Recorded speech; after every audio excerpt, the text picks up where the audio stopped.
आजच्या या व्हिडिओमध्ये तुमच्या सर्वांचं स्वागत आहे। सप्तशृंगी देवी भारतातील 51 शक्तिपीठातील आणि आपल्या महाराष्ट्रातील 3.5 शक्तिपीठांपैकी अर्धपीठ म्हणून ओळखलं जातं।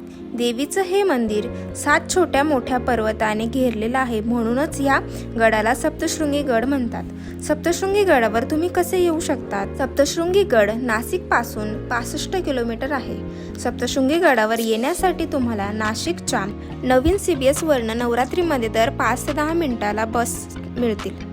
बस तुम्हाला 1.5 ते 2 तासात तुम्हाला गडावर पोहोचवतील।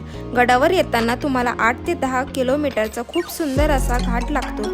एका बाजूला उंच डोंगर आणि दुसऱ्या बाजूला खोल दरी। पावसाळ्यात तर या घाटात एवढं भारी वाटतं ना, सर्वीकडे धुकं पसरलेलं आणि एकदम थंडगार वातावरण। खरंच खूप भारी वाटतं, म्हणजे ते म्हणतात ना ढगात गेल्यासारखं वाटतं, तर सेम तसंच तुम्ही पण जर देवीच्या दर्शनाला येत असाल तर पावसाळ्यात या, तुम्हाला एक नक्की वेगळा अनुभव मिळेल। तुम्हाला मंदिरापर्यंत जाण्यासाठी 2 ऑप्शन आहेत। एक तर तुम्ही 450 पायऱ्या चढून मंदिरापर्यंत जाऊ शकतात आणि दुसरं ऑप्शन रोपवेने तुम्हाला मंदिरापर्यंत जायचं असेल तर तुम्हाला रोपवेच्या या एंट्री पॉइंट पर्यंत यावं लागेल आणि तिथून तुम्हाला सर्वात पहिले रोपवेची तिकीट घ्यावे लागेल। तिकीट जसं तुम्ही आतमध्ये घेऊन येतात तर या मॉलमध्ये तुम्हाला शॉपिंग करता येईल। ओटी साहित्य, पूजे साहित्य सामान लागतं ते तुम्हाला इथे घेता येईल। तसं या मॉलमध्ये हॉटेल सुद्धा आहे आणि इथे तुम्ही प्रसाद सुद्धा घेऊ शकतात। हे रोपवे आपल्या देशातील पहिला आणि एकमेव फनी फुल रोपवे आहे, जो आपल्याला फक्त सप्तशृंगी गडावरच पाहायला मिळतो। हा रोपवे दिसायला ट्रेन सारखा दिसतो, पण हा रोपवे आहे आणि फनी फुला रोपवे म्हणजे दोघं एकमेकांना बॅलन्स करून पुढे जातात। आणि या रोपवेची सर्वात खास गोष्ट म्हणजे या रोपवेने आपण फक्त 1 ते 1.5 मिनिटात गडावर जातो। आता आपण सप्तशृंगी देवीचे लाईव्ह दर्शन करणार आहोत। देवीची ही मूर्ती पूर्णपणे सिंदुराचा लेप दिलेली आहे आणि विशेष म्हणजे ही मूर्ती स्वयंभू आहे।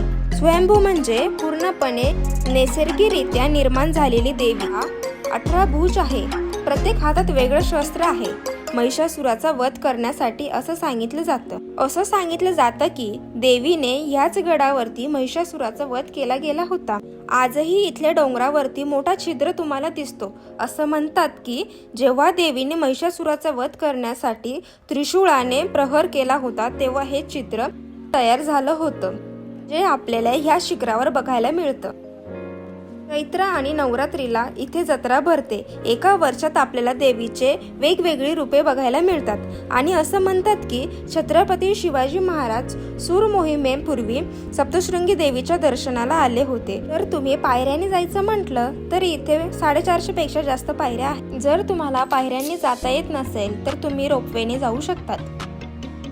आता आपण आलेलो आहे शिवालय तलावावर, ज्याला शिवालय कुंड किंवा शिवालय तीर्थ असे म्हणतात। या तलावावरचं पाणी खूपच पवित्र आणि तीर्थ मानलं जातं, त्यामुळे देवीच्या दर्शनाला येणारे बरेच भक्त हे कुंड स्नान करून दर्शनाला जातात। हे शिवालय तीर्थ देवीच्या मंदिरापासून मोजून 10 मिनिटावर आहे। तर एवढंच नाही, या तलावाच्या मागच्या बाजूला सर्वात सुंदर व्ह्यू पॉइंट आहे। तिथून तुम्हाला सुंदर असा हिरवा डोंगर दिसत मार्कंड पर्वताचं सुंदर असं दर्शन होतं आणि याच पर्वतावर मार्कंड ऋषी तपश्चर्या करत होते, म्हणून ह्या पर्वताला मार्कंड पर्वत असे म्हणतात। एका पुरातननुसार मार्कंड ऋषी सप्तशृंगी देवीला पुरातन कथा आणि श्लोक सांगत म्हणूनच असं म्हटलं जातं की सप्तशृंगी देवीची मूर्ती मार्कंड पर्वताकडे थोडीशी झुकलेली आहे। शिवालय कुंडाच्या मागच्या बाजूला सतीचा कडा आहे। एका पुरातन कथेनुसार देवीच्या एका भक्ताने नवस केला होता।